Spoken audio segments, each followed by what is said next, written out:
बोलिए पुरुषोत्तम भगवान की जय। आज हम पुरुषोत्तम मास के 23वें दिवस की कथा का श्रवण करेंगे। जय श्री कृष्णा। महाराज रंधनवा ने महर्षि वाल्मीकि जी से विनय पूर्वक कहा, हे मुनि श्रेष्ठ, पुरुषोत्तम मास में दीपदान का क्या फल है, मुझे बतलाने की कृपा कीजिए। महर्षि वाल्मीकि जी बोले, हे राजन, दीपदान की इस पाप नाशनी कथा को सुनने से 5 प्रकार के पाप दूर हो जाते हैं, अतः आप इसे ध्यानपूर्वक श्रवण कीजिए। सौभाग्य नगर में सत्यवक्ता, अत्यंत बुद्धिमान और पराक्रमी चित्रवाहु नाम के एक प्रसिद्ध राजा हुए हैं। वह राजा सहनशील, सब धर्मों के जानने वाले, शीलवान, रूपवान, दयालु, ब्राह्मण भक्त, भगवत चरित्र सुनने वाले, अपनी स्त्री से प्रेम करने वाले, पुत्रवान, हाथी, घोड़ा, रथ एवं पैदल सेना वाले तथा धन धान्य से युक्त थे। वह श्री कृष्ण के अतिरिक्त अन्य किसी भी देवता को नहीं मानते थे। एक दिन चित्रबाहु ने दूर से आते हुए मुनि श्रेष्ठ अगस्त्य जी को देखा। राजा ने दंडवत प्रणाम करके उनका विधि पूर्वक पूजन अर्चन किया। महर्षि अगस्त्य जी को पूरी श्रद्धा और प्रेम सहित आसन पर बैठाने और पूजन करने के पश्चात राजा चित्रबाहु ने विनय पूर्वक महर्षि अगस्त्य जी से कहा, हे मुनि श्रेष्ठ, आज मेरा जन्म, जीवन, राज्य और महल आदि सभी के सभी धन्य हो गए हैं।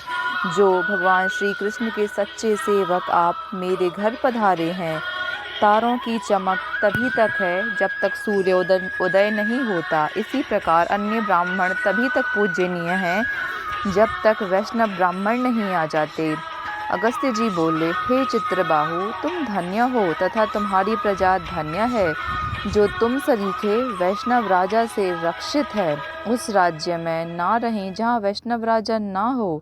सूने वन में रहना अच्छा है, किंतु अवैष्णव राज्य में रहना अच्छा नहीं माना जाता है, भले ही आदमी उसे अच्छा कहते हैं।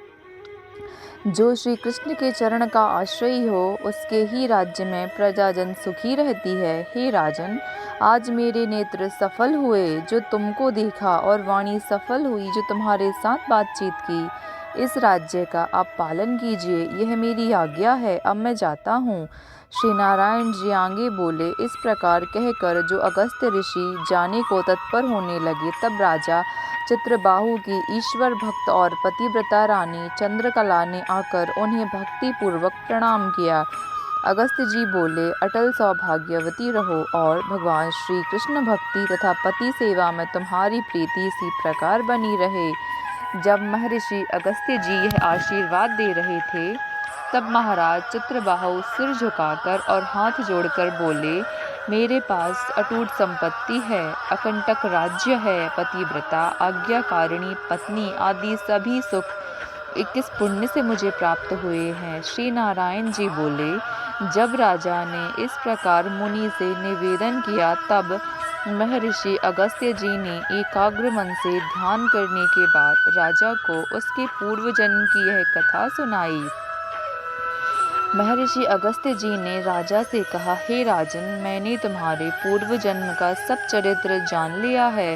वह सब इतिहास आज मैं तुमसे कहता हूँ, उसे ध्यानपूर्वक श्रवण करो। अपने पूर्व जन्म में जब तुम चमत्कार नामक नगर में शूद्र जाति में मणिग्रीव नाम से प्रसिद्ध थे और जीव हिंसा करने में लगे रहते थे, नास्तिक, दुष्ट स्वभाव, पराई स्त्री को छीनना, किए हुए उपकार को नहीं मानना, शिष्टाचार से रहे तुम स्वभाव से ही थे। इस समय जो तुम्हारी नारी है, यही पूर्व जन्म में मन, वचन और कर्म से पति परायणा तुम्हारी स्त्री थी। पाप कर्म के कारण तुम्हें भाई बांधवों ने जाति से निकाल दिया था। राजा ने भी तुम्हारी अपराधों के कारण तुम्हारा सारा धन छीन लिया था, और जो बाकी का धन बचा हुआ था वह जाति के भाइयों ने छीन लिया था।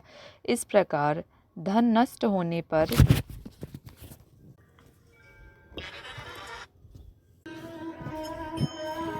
और जो बाकी का धन बचा हुआ था वह जाति के भाइयों ने छीन लिया था। इस प्रकार धन नष्ट होने पर तुम्हारी पुनः बहुत से धन पाने की इच्छा हुई। धन नाश होने पर भी इस सती स्त्री ने तुमको नहीं छोड़ा था, परंतु अन्य जनों से तिरस्कृत होने के कारण तुम नगर छोड़कर वन में जीवों को मारकर अपना निर्वाह करने लगे थे। अगस्त्य जी ने आगे कहा, हे राजन, उस जन्म में तुम शिकारी मणिग्रीव के रूप में जैसे तैसे अपना गुजारा कर रहे थे। एक दिन तुम अर्थात शिकारी मणिग्रीव धनुष बाण लेकर वन में शिकार की खोज में चला गया, जहाँ पर बहुत से मृग आदि पशु रहते थे। उस मनुष्यहीन जंगल में रास्ता भूले हुए एक महान योगी उपदेव जी की अत्यंत व्यतीत होकर घूम रहे थे। दोपहर का समय था, मुनि को रास्ता नहीं मिल रहा था। प्यास के कारण उपदेव जी व्याकुल होकर वहीं गिर पड़े तथा बेहोश हो गए। उनकी अवस्था मरणासन्न की हो चुकी थी। हे राजन, उसी समय तुम वहां पहुँचे। रास्ता भूले बेहोश उस ब्राह्मण को देखकर तुम्हें दया आ गई। उन्हें उठाकर तुम अपने स्थान पर ले गए। तुम और तुम्हारी पत्नी ने उनकी बहुत सेवा की। थोड़ी देर बाद उपदेव जी को होश आ गया और वह आश्चर्य करने लगे कि मैं तो वन में था, मैं यहाँ कहाँ से आ गया, मुझे कौन लेकर आया। श्री नारायण जी आगे बोले, हे नारद, तब मणिग्रीव ने उपदेव जी से कहा, महाराज आप घबराएं नहीं, यहाँ कमलियों से भरा सुंदर और स्वच्छ शीतल जल से भरा तालाब है। कृपया आप वहाँ चलकर स्नान कीजिए और प्रातः कर्म से निवृत्त होकर फलाहार ग्रहण कीजिए। उसके पश्चात जल ग्रहण कीजिए और उसके पश्चात सुखपूर्वक विश्राम कीजिए।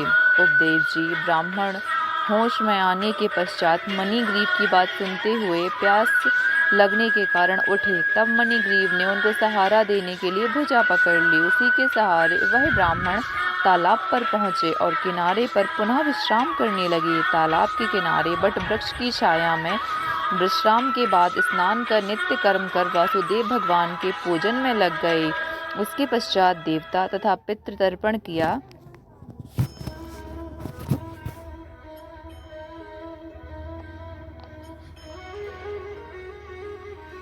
और बाद में शीतल जल पीकर उसी बट वृक्ष के नीचे आकर बैठ गए। आगे की कथा सुनाते हुए अगस्त्य जी ने राजा चित्रबाहु से कहा, हे राजन, तब स्त्री के साथ मणिग्रीव ने आकर उपदेव जी को प्रणाम किया। अत्यंत विनम्र भाव से मणिग्रीव उपदेव जी से बोले, हे ब्राह्मण, हमें उद्धार करने के लिए आज आप यहाँ पधारे हैं। आपके दर्शन मात्र से मेरे समस्त पाप दूर हो गए हैं। यह कहकर मणिग्रीव अपनी स्त्री से बोला, अरे सुंदरी, पके हुए जो आम आदि के फल हैं वह शीघ्र लेकर आओ, देर न करना, और जो भी अन्य फल हो वह भी ले आना। इस प्रकार अपने स्वामी के वचन सुन वह पतिव्रता शीघ्र ही उठकर अपनी झोपड़ी से कंद मूल आदि फल लेने चली गई और ब्राह्मण के सम्मुख आकर रख दिए। मणिग्रीव बोले, हे श्रेष्ठ मुनि, इन फलों को स्वीकार करके हम दोनों को कृपया कृतार्थ कीजिए। उपदेव जी बोले, हे भले आदमी, मैं तुमको नहीं जानता, तुम कौन हो, अपना परिचय दो। मणिग्रीव बोला, ब्राह्मण श्रेष्ठ, मैं एक शूद्र हूँ, मणिग्रीव मेरा नाम है। अपने जाति भाइयों ने मुझे त्याग दिया है। इस प्रकार के वचन सुनकर ब्राह्मण को ने फलाहार ग्रहण किया। उस समय मणिग्रीव तथा उसकी पत्नी भांति भांति से उनकी सेवा कर रहे थे। जब जलपान करके उपदेव जी सुखपूर्वक बैठ गए, तब मणिग्रीव ने उनके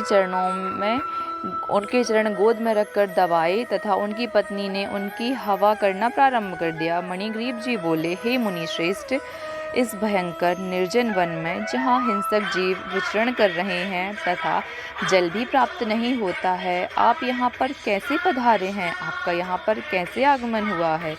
उपदेव जी बोले, हे महाभाग, मैं ब्राह्मण हूँ। मैं प्रयागराज जा रहा था, किंतु इस दारुण वन में आकर मैं रास्ता भटक गया। मुझे रास्ता नहीं मिल रहा था। मैं बहुत थक भी गया था और मुझे बहुत जोर से प्यास लग रही थी और मैं मरणासन्न हो गया था, अर्थात मरने की स्थिति में पहुँच गया था।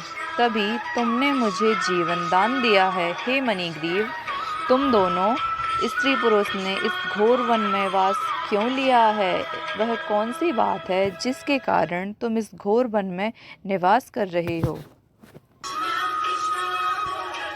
तुम दोनों स्त्री पुरुष ने इस घोर वन में वास क्यों लिया है, यह तो मुझे बता दो। कदाचित मैं तुम्हारे किसी दुख को दूर कर सकूं।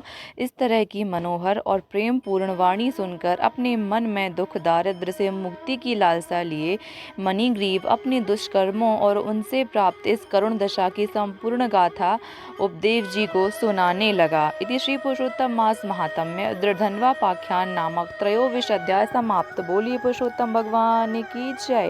आज हमने पुरुषोत्तम मास अर्थात अधिक मास अर्थात मल मास में 23वें दिवस की कथा का श्रवण किया। बोलिए पुरुषोत्तम भगवान की जय। जय श्री कृष्ण।